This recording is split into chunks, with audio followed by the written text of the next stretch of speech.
Hello everyone, it's Juniper Bloom Mystique. I am a Divine Master, Ascension Master, Psychic, and many titles. I'm coming to you today to bring another volume in my Missing Persons and Unsolved Cases series. With this series, I am going to be speaking about Terry Missy Bevers. Her case has been unsolved since 2016. It has been covered by many other outlets many times over, and still really no progress was made on the case. I have not watched everything. All I did was research who she was and what happened to her on what date. There was actually even surveillance video of the partial video, I should say, of the circumstance. However, I don't go off of all of that, and I won't be providing you all those details. I am a channel, a divine guide, as I said, and a psychic. I am a master healer. I channeled the Creator, and I also channeled Missy Bevers. I have done this more than one time, as I usually do, to get confirmation. So I will begin speaking of who she was and what I see happen to her. Missy Bevers, or Bevers, I believe is how it was pronounced. Her first name is actually Terry. Was born on August 9th, 1970, in the city of Graham, Texas. She was the middle child in her family. She was born Terry Leanne Strickland, but went by the nickname Missy for most of her life.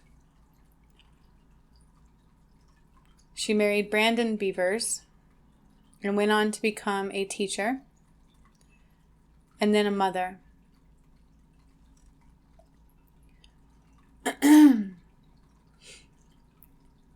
Then she became a fitness instructor. And shortly after that, at the age of 45 years old, she was killed in Creekside Church, Texas. Her murder happened on April 18th, 2016. She was actually inside of a church when she was murdered, getting ready to perform her course because she was teaching fitness as she had loved it for herself. So those are the facts of the case that I have really held on to, that I looked up so that I can know who she was. Now I will get into what I channeled about her and what she actually told me because she came forward.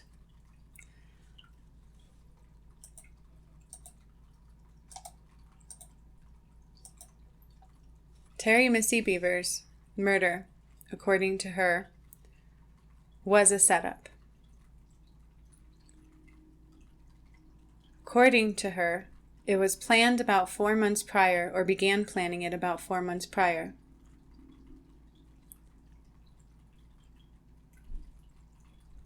She went in that day to begin her course and did not know it was coming. She shows me that there was money involved, there was a life insurance policy, or at least a couple possible, possibly multiple, she says, and it was a hitman, but not a professional one necessarily. There was affairs, and she does believe that the last one was her best friend.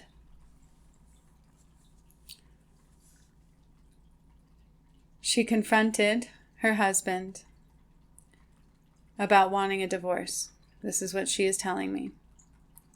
He got angry about the divorce pending. She tells me that her husband, Brandon Bevers, held a lot of resentment. He felt a lot of resentment towards her. Okay, this does kind of go back and forth a little bit because it was channeled, so I'm giving it to you exactly as I was given. I was shown, and I felt that she was struck about 26 times. It was 24 to 26. I feel like a couple of them might have combined into one. Struck or stabbed is the feeling I get. Something stabbed her, but it felt so powerful.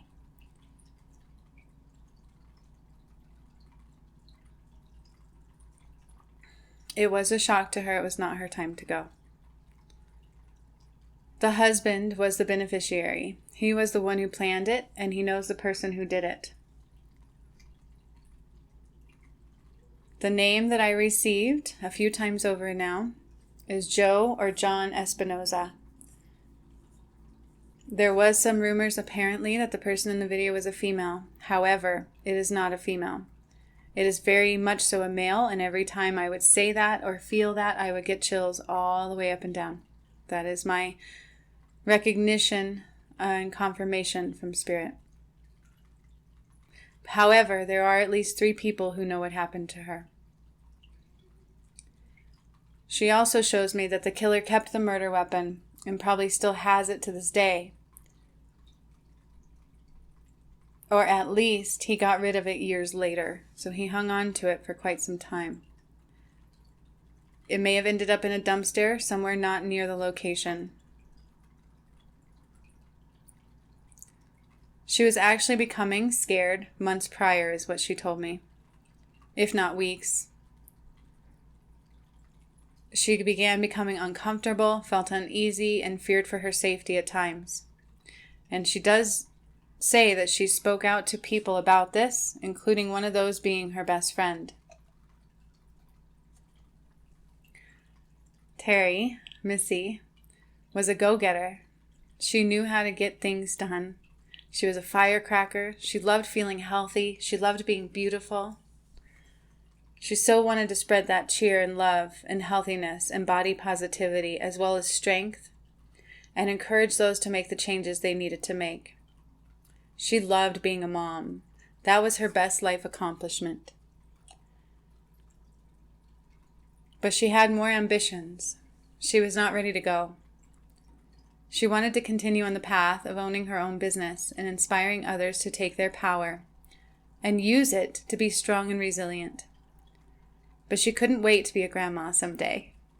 She really was ready for that someday.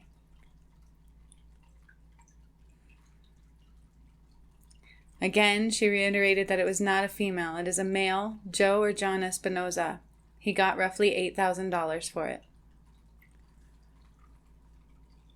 There were a couple life insurance policies that she's pointing to. At one time, there were 3 of them. I don't know clearly if they were all 3 in play in the end, but she said one was actually created and brought about just months prior. I also asked her why there was not much of an investigation, because that's what it seems like.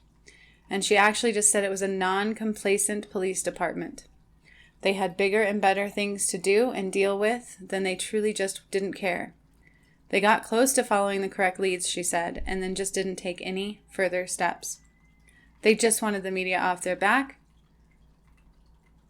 and that was that. I also do believe and feel that her husband may have had ties within the community.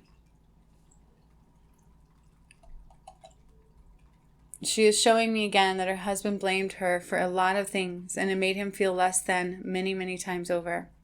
Made him feel inadequate. That's how he felt next to her. He resented her. That is the words she used. There were multiple affairs, she says, and not all on her part. They were mostly on his. In the end, I don't think she cared. By the end, she was done. She wanted out. She wanted a better life. She wanted to grow. She wanted to be free and feel beautiful and feel worthy. For all the hard work she put into herself and into others, and recognized for it, rather than resented for what it was. Those are the details that she gave me for the case that need to come out. She's also saying now her father-in-law is also somebody who may know all of the details. I do believe the police began looking into things and then just stopped. They felt like it was a waste of their time for whatever reason. I do not believe the suspect had ties to the police. I just believe he was willing to do what it took to kill this person for money.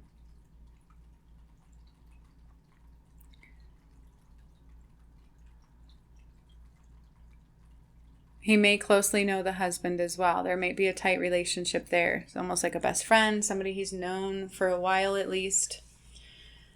And then she also shows me that there's no coincidences that he was not around. So I do believe he had an alibi of some sort where he was out of town.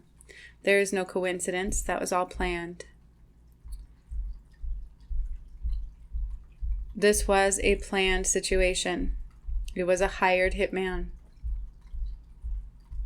Not the best of hitman, she says, just a non-complacent investigation.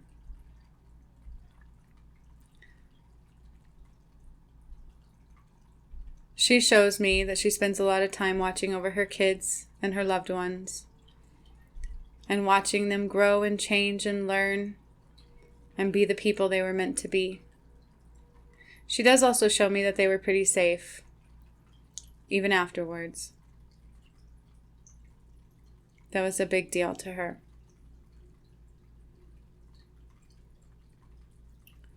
She had so much life left in her. She was very strong and still had a lot to give. However, she still does things on the other side, she says. She teaches, she loves, she helps those that need to help. And she also helps people cross over, is what she says. So she is very happy, she is at peace, and she still continues to do what she needs to do. She's a beautiful soul, and I thank her so very much for coming towards me today.